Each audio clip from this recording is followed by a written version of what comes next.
بسم الله الرحمن الرحيم. الحمد لله وحده والصلاة والسلام على من لا نبي بعده ثم ما بعد. Ассаламу алейкум рахматуллахи ва баракатуху. Негізінен біз ошол уйдун эти жөнүндө мындай кененирээк карап жатабыз. Мисалы уйдун эти дегенде кенен түшүнүлө турган болсо, мисалы өзү да Ибн Кайым айтат, мисалы бул жерде лахмул эйжил дейт. Лахмул эйжил жанакы торпок же болбосо балким кунажын, жаш жанакындай болсо, ла сияма самин, семиз болсо дагы мин а'дал агдия, эң жакшы тамактардан дейт. Ва атьябуха ва алладдуха ва ахмадиха, эң жакшы, эң таттуу, эң мактала турган нерсе. Эмнеге? Анткени ошол торпок жана жаш кунажын хуа хар рутаб, ал ысык келет дейт. Карал, мына ошол жерге кененирээк токтололу. Жаш кунажын, торпок, булар ысык келет. Торпоктун эти ысык келет дейт, жана даамдуу келет. Жана уайда ин хадама гудия газаан кавиян, жакшы сиңет дейт, жана күч берет дейт. Демек, Европада дагы врачтар ошондой чечим кылышкан. Оорулуу эт, оорунун баардыгы тең кызыл этте деген. Билип коюңуздар, 5-6 жаштан ашып калган уй көбү, алардын этин карасаңыздар кып-кызыл болуп турат. Ал эми жаш кунажын жана торпоктордун эттери булар жанакындай кызгылт болуп, жанакындай ачык кызыл болуп, бул алардан өзгөчөлөнүп турат. Ошон үчүн койдун эти, жаш кунажындын, торпоктун эттери алар кып-кызыл эмес эттери. Кып-кызыл эт стейк. Бул 5 жаштан ашып калган уйдун эти. Ошондон эт жаттайлык. Ошон үчүн бизде дагы базар барганда дагы жаш кунажын деп. Неге? Неге? Анткени анын эти жакшы экенине далалат. Андыктан биз айтып жаткан хадисте бул уйдун этинде бир нерсени карадык. Жана пайгамбар айтып атат, туура айтып атат.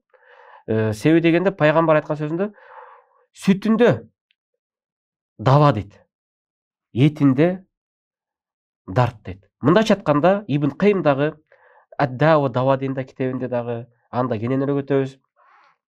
Айтып жатат Ибн Кайым, мындайча айтканда биз уйдун этин эле жей бербей, эгерде майын кошсок, майында шифа деп жатпайбы?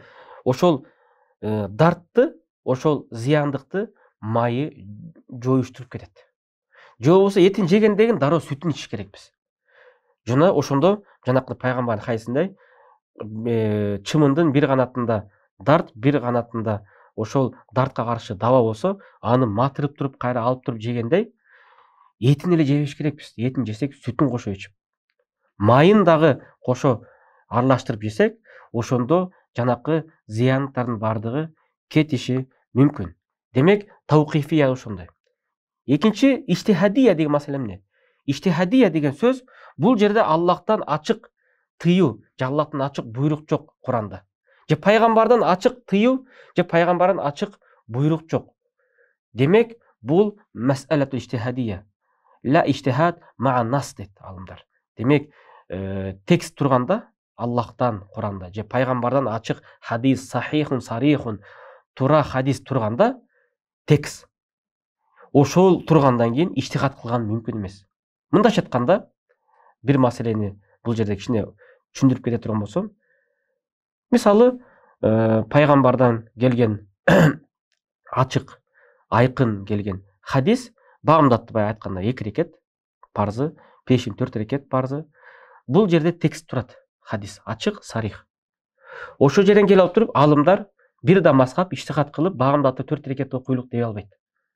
Же пешимди 6 рекет окуйлук деп иштихад кыла албайт эч кимис. Анткени 4 мазхаб тең ошону гана айтылат. Бирок качан гана мазхабтардан айырма качан пайда болот?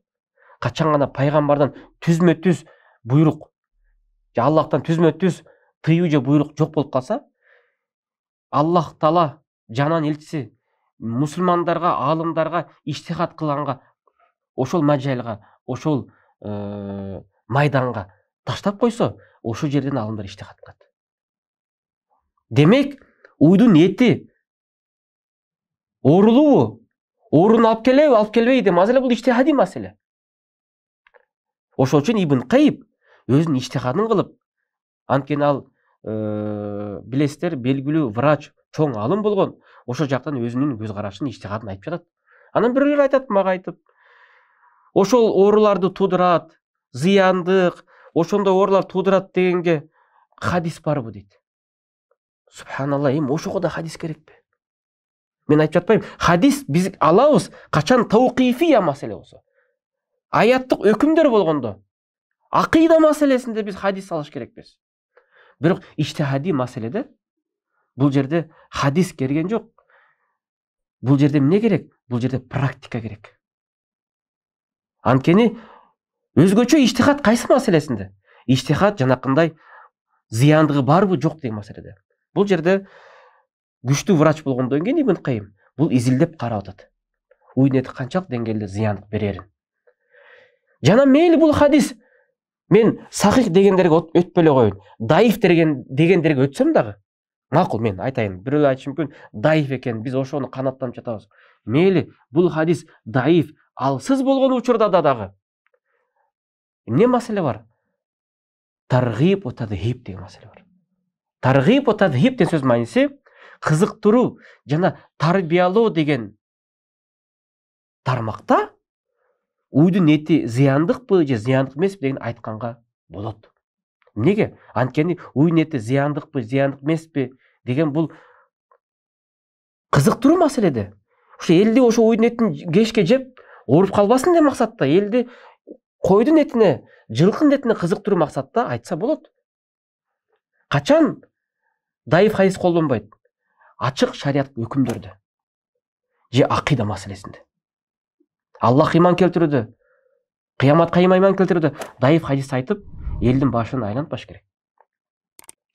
А биз анан бул иштихади маселе, жана бул таргиб тазхиб маселе, бул жерде ошол даиф болгон болсо дагы кантип биз адамдардын башын айландырган болобуз?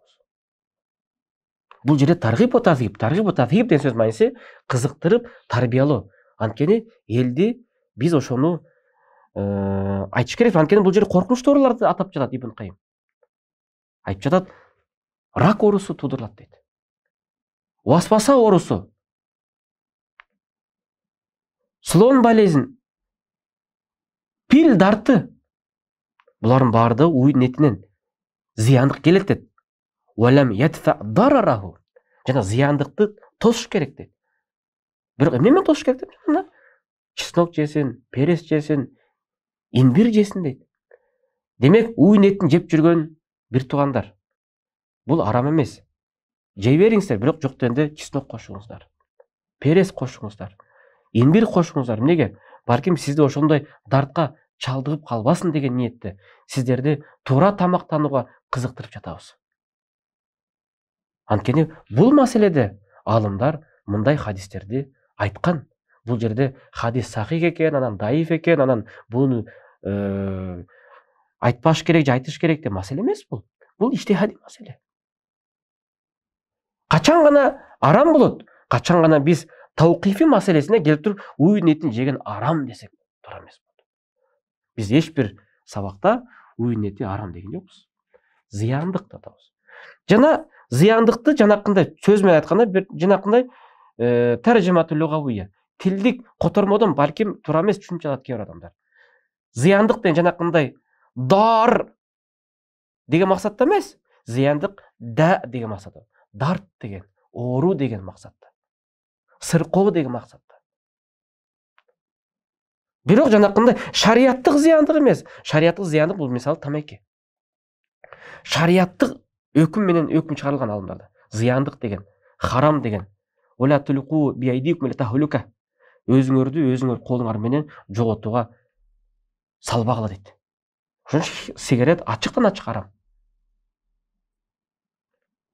Макрух эмес. Нежелательно. Сасык ал.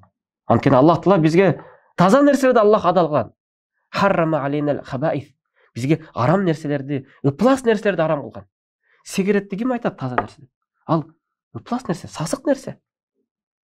Ошон үчүн бул жерде шек менен жок, бул дарар. зыяндык берет. Анткени Министерство здравоохранения, саламаттык сактоо министерствосы дагы эскертип берет. Тамеки чексеңер, ден соолугуңарга зыян жатат. Дагы эмне керек? Бирок бул жерде шариаттык дарар жөнүндө айтылган жок. Бул жерде жанакындай дарт, оору, сыркоо деген маселе. Анткени биз могу баардык теманы айтканбыз. Эмне дегенбиз? Биздин могу негизги өтүп жаткан темаларыбыз медицинага байланыштуу экенбиз. Анан кийин бул хадисти кээ бир адамдар кичине интернетти карай калып эле YouTube, Google'да карап туруп эле 2-3 шейхтин видеосун көрө калып эле жибере бербесин да. Бул теманы биз кененирээк караганбыз. Чала карап туруп элге андай кабар бербейбиз. Ошон үчүн Аллах субхана ва тааля биздин ниетибизди жакшы билет. Биз эч качан арам деп чыгарган жокпуз. Анткени хаша Аллах сактасын, кантип бир Аллахтын адал кылган нерсени биз арам дейбиз. Бирок минбабы таргиб ва тадхиб, эскертүү, кызыктыруу, тарбиялоо тарабынан биз сиздерге ошону этияттагыла деп жатабыз. Өзгөчө Бишкекте жашаңыздар. Өзгөчө Нарында жашасаңыздар. Анткени суук жерде уй нети өтө кыйын. Эми үчүнчү маселе жанакындай медициналык факторлорду айта турган болсок, мурда биздин ата бабалар тоолордо жашашчу. Ошол жерде билесиздер, жылкынын этин жешчү, койдун этин жешчү. Бирок уйдун этин жегендер деги эле өтө аз болчу. Жеген эмес деп айта албайм, бирок мен билишимче сураганда аксакалдардын уйдун этин жегендер деги эле жок болчу. Бирок көбүнчө койдун этин, жылкынын этин жешчү. Азыркы учурда 50-ге чыккан, 60-га чыккан, 40-га чыккан адамдар, мисалы, уйдун этин өтө алгандарды айтам, уйдун этин өтө алгандар. Алар кичине эле койдун этин жесе, давлением көтөрүлдү. Ой, давлением көтөрүлдү деп жылып калат. Көбү ошондой болот. Аны мен айтам. Логика жактан дагы туура эмес болуп жатат. Неге? 60-га, 70-ге, 80-ге, 90-га чыккан аксакалдар мурда, 50-60 жыл мурда, өйдө жакта, Высокогорье жакта, тоолуу жакта жашап, койдун этин жеп, жылкынын этин жеп, анын давлениясы көтөрүлбөйт. 40-дагы, 50-дөгү, 60-дагы кишилер шаарда жашап, ылдый жакта жашап, кичине эле койдун этин жесе давлениясы көтөрүлөт. Кана логика жактан туура келип жатабы? Давление көтөрүлө турса, 70-те, 80-те, 90-дагы аксакалдар, тоодогуларды көтөрүш керек эле, койдун этин дайыма жеп жаткан. Бул жерде эки фактор. Биринчи фактор, уйдун эти өтүп алгандан кийин, суук келген нерсени жеп алгандан кийин, ысык нерсе келсе, адамдын каны тегеренет тез. Анан тез ысыйт. Ысып нары бери өткөндө кан тамырлардан анын баш айнат, албетте давлениясы көтөрүлөт. Анткени сен адам дейт өзү уйдун этине өтүп алгандыгынан. Экинчи фактор, балким анда жин болор дейт. Жин бар. Анткени жин кайсыгыл адам суук нерсени көп жесе, өзгөчө суук жерде жашап, уйдун этин жесе, анан кийин каны аныкы эмне болот? Коюп калат. Коюу болуп калат. Коюлуп калат. А ысык нерсени жесе, адамдын каны суюлат. Ошон үчүн мурда бизде ата бабасы эки эле дарт болчу. Ысык, суук деген. Анан кийин коюу болуп калгандан кийин каны уйдун этин жесе, ого терин коюу болот. Анан кийин жин суук жакта жүргөнгө ага жакшыраак. Жин суук жакта жүргөн жакшы. Ошон үчүн ар кандай оорулар, вирустар, биз аларды, вакциналар болобу, аларды биз каякта сактайбыз? Холодильникте. Андыктан суук этте, тагыраак айтканда, уйдун этине бүт дарттын баары тең келип алат экен. Мурда уккан болсоңуздар керек. Уйдун этин чала бышырсаң эле чыйкан, сыздык чыгат дейт. Койдун эти менен жылкын этин чала бышырсаң жей бересиң, эчтеке болбойт. Демек, уйдун эти каякка орун берет? Териге. Мынакей уйдун эти оор берет. Бирок шариятта зияндыкты Аллах зияндык болсо дагы адал кылбайт деген туура эмес нерсе. Зияндык кандай жагынан зияндык? Балким оор жагынан зияндык болушу мүмкүн.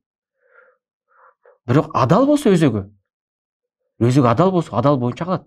Бирок Аллах эмнени адал кылбайт? Аллах бузукулукту адал кылбайт. Ыпластуулукту адал кылбайт. Харрамал фасад. Бузукулукту Аллах арам кылат. Демек, шарият боюнча зияндык болсо эле ал арам деген түшүнүк болбош керек. Демек, жакшылык болсо эле, пайда болсо эле ошонун баары адал. Мисалы, канча деген перец чеснокту жеп көрчү кешке. Канча зияндык берет? Жарым килограмм чеснокты ким жейт? Жарым килограмм перецти ким жейт? Ал зияндыкпы? Зияндык. Бирок адалбы өкүмү? Өкүм адал да. Адал деп эле өзүбүзгө зияндык келтире беребизби? Ошол үчүн шариятты дагы тереңирээк түшүнөлүк да. Ошол үчүн келиңиздер, уйдун этин дайыма жегенден этияттайлык. 80-90% башка эттерди жеп, балким 10%, 10% ошол уйдун этин жесек болот. Бирок уйдун этин жегенде Ибн Кайым айтат.